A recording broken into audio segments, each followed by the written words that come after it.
Family and friends, top of the day, it's Monday and it's time for some motivation.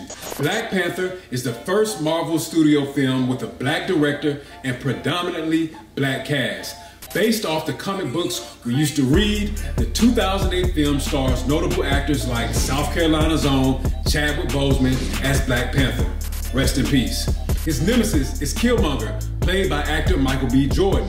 One of my favorite lines of his was during this fight with T'Challa.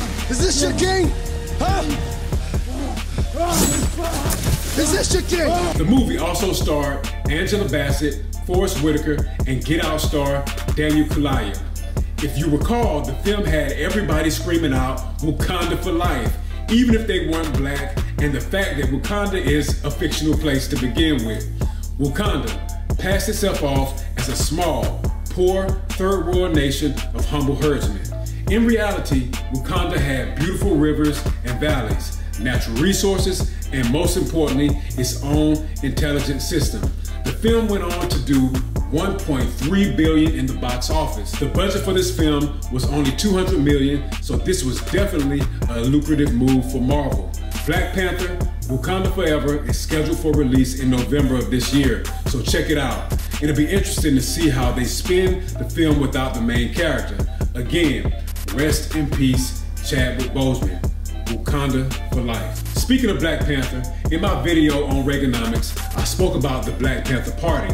The party was a political organization founded by college students Bobby Seale and Huey Newton in 1966. We saw the dissolve of the Black Panthers Party in the early 80s. The organization had chapters in many cities across the country.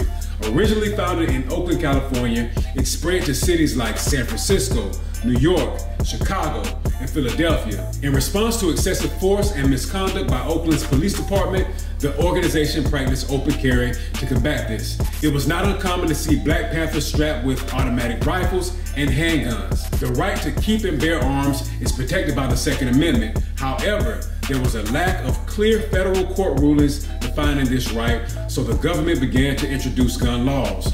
Gun control is a set of laws or policies that regulate the manufacture, sale, transfer, possession, modification, or use of firearms by citizens. According to the collective right theory, citizens do not have an individual right to possess guns, and legislative bodies have the authority to regulate firearms without implicating the constitutional right.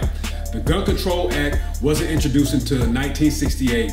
By 1969, J. Edgar Hoover, director of the FBI, described the party as the greatest threat to the internal security of the country. During the same year, the party began serving free breakfast to communities, creating educational programs, and community health clinics.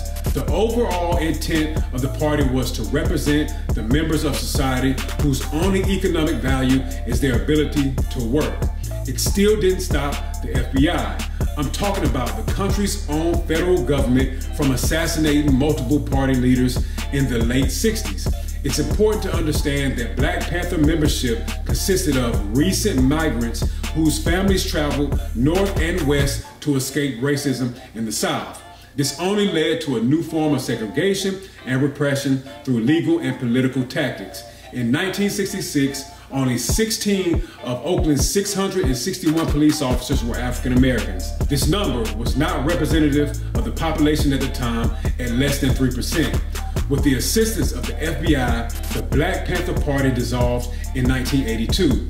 Most members were either dead or in jail at this point.